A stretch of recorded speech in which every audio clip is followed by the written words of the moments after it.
Welcome to another session of Unit 4 Specialist Support to Customers.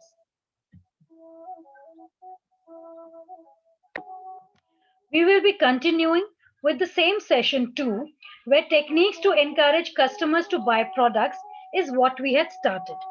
We had discussed what is the meaning of customer motivation, customer motivation होता क्या है, उसके बाद हमने बात करी थी कि कस्टमर्स को मोटिवेट कैसे हम कर सकते हैं। हमने बात करी थी कि हम प्रमोट कर सकते हैं पॉजिटिविटी, कस्टमर को इन्फॉर्म कर सकते हैं, टेस्टर्स पकड़ा सकते हैं, ब्रांड लॉयल्टी इनकरेज कर सकते हैं, हम एक कंसिस्टेंट मैसेज कर सकते हैं पास ऑन और एक ब्रांड इमेज को इम्प्रूव कर सकते हैं। हमने बात करी थी कस्टमर सर्विस पॉलिसी क्या होती है और इसके फायदे क्या होते हैं।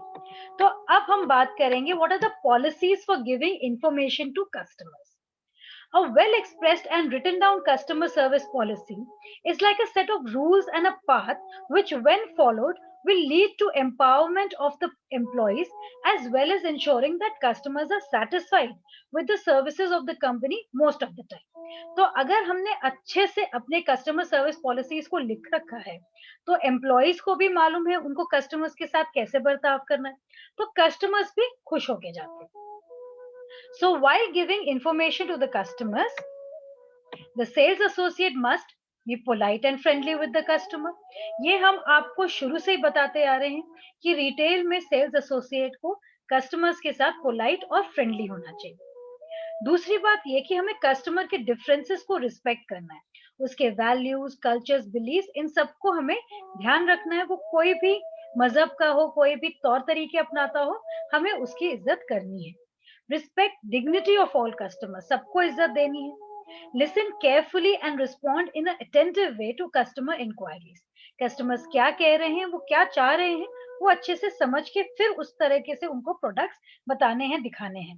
Protect confidentiality of information. Customers अपने बहुत सारे इंफॉर्मेशन देते हैं, नेम, एड्रेस, अपने बर्थ डेट्स, एनिवर्सरी डेट्स, तो ये सब हमें कॉन्फिडेंशियल रखना होता है। Acknowledge customers by name, customers को नाम से संबोधन करना होता है और अपने आप को नेम एंड रोल से आपको इंट्रोड्यूस करना पड़ता है। तो अब बात आती है कंप्लेंट्स की।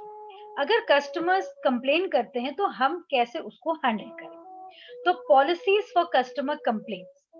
A complaint handling policy or a complaints policy lays down the clear process and measures on how to resolve, handle, and manage customer related complaints on the products and services offered by the business. तो steps क्या होते हैं हमारे handling और resolving customer के complaints की। तो पहला step, when the customer complains, the sales associate needs to take the matter seriously and ensure that the details being given by the customer are correct. तो पहले तो हमें उसकी बात को समझना है और सीरियसली लेना है। Step 2, the sales associate must take up the matter to the store manager in case of employee complaints. The complaint must be documented in all aspects. तो हमें इसको नोट करना पड़ेगा और स्टोर मैनेजर को बताना पड़ेगा। According to the complaint type, step 3 में हम एक्शन लेंगे। Sufficient action must be taken by the sales associate और स्टोर मैनेजर। और स्टेप 4 में अगर कंप्लेंट रिजॉल्व नहीं होती है स्टोर लेवल में, तो हमें इसको हेड ऑफिस तक लेके जाना पड़ता है और फिर हमें उनसे हिदायत लेनी पड़ती है कि हम उस कस्टमर की कंप्लेंट को कैसे सॉल्व करें। If the same type of complaint occurs on a regular basis, अगर बार बार वैसी ही कंप्लेंट आती है तो फिर हमें एक एक्शन प्लान लेना पड़ेगा कि ये ऐसी कंप्लेंट हमारे पास ना आए। और स्टेप 6 में हमें एक इवैल्यूएशन लेना पड़ेगा कि एक प्री डिटरमिन्ड डेट पे कि आपका इम्प्रूवमेंट हुआ है। अब हम बात कर रहे हैं techniques to encourage customer loyalty. How do we make sure कि कस्टमर्स हमारे पास बार बार आए। तो स्ट्रॉन्ग कस्टमर लॉयल्टी जनरेट करने के लिए सबसे पहले keep customers informed. Let the customers know about the business and how the product and service offerings can help them. तो आप एक न्यूज़लेटर, एक ग्रीटिंग कार्ड, कुछ भी आप कस्टमर्स को मेल या ईमेल कर सकते हैं। रेगुलरली कस्टमर्स को इन्फॉर्म रख सकते हैं। अपने वेबसाइट्स में आप इंफॉर्मेशन रख सकते हैं कस्टमर के सर्विस के बारे में। तो कस्टमर्स को आप अपने नए नए प्रोडक्ट्स, अपने क्या क्या आपके सर्विसेज हैं, वो सारे आप इंफॉर्मेशन देते रहें। send handwritten notes. There is a lot of power in a handwritten personal note. It is the cheapest and most effective loyalty building and customer retention tool in existence. तो handwritten notes जो है वो customer पे एक बहुत positive impact लेके आते हैं. फिर हमें कस्टमर से बात करनी चाहिए. The retailer should give the customers a call to inform them about offers. तो आप उनसे बातचीत करें, उनको बताएं क्या क्या ऑफर्स आ रहे हैं, उनसे पूछें कुछ और कर सकते हैं उनके लिए. Then remember important occasions. So wish and greet the customers on their birthdays, anniversaries and other important days. उनको आप कार्ड्स भेजे, मैसेजेस भेजे उनके ओकेजन्स के साथ.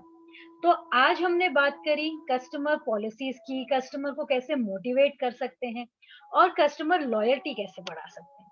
आइए क्वेश्चंस देख लेते हैं. If the same type of complaint occurs on a regular basis, then prepare an action plan for the same. A dash note leaves a positive impact on the customer. So a handwritten note leaves a positive impact on the customer. अब MCQs देख लेते हैं हमारे. When dash customers are in the store or facility, make the time to chat with them briefly and ask if there is anything you can do for them. तो इसका answer होगा valued customer. While giving information to the customers, a sales associate must be polite and friendly with the customer. So state whether the following are true or false. So customer motivation is driven by his or her thoughts, feelings and beliefs. तो ये true है.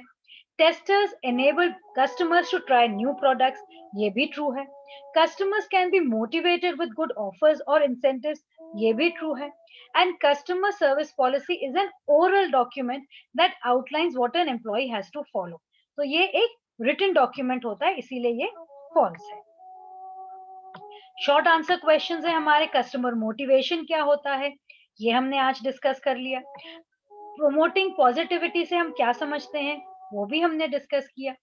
Testers क्या होते हैं, brand loyalty क्या होती है, brand image क्या होती है, ये भी हमने डिस्कस कर लिया है. लॉन्ग आंसर्स में हमारे कस्टमर मोटिवेशन क्या होते हैं, उसकी जरूरत क्या होती है, ये भी हमने देखा कि हम चाहते हैं कस्टमर्स बार बार हमारे पास आए. कस्टमर सर्विस पॉलिसी क्या होती है और पॉलिसीज क्या होती है इंफॉर्मेशन देने के लिए, ये भी हमने डिस्कस किया है. और पॉलिसीज कस्टमर कंप्लेंट्स की क्या है ये भी हम डिस्कस कर चुके हैं. और किस तरह हम अपने कस्टमर्स को एनकरेज कर सकते हैं ये क्वेश्चन भी हमने डिस्कस कर लिया है. तो इसके बाद हमारा नेक्स्ट सेशन हम अगले वीडियो में करेंगे.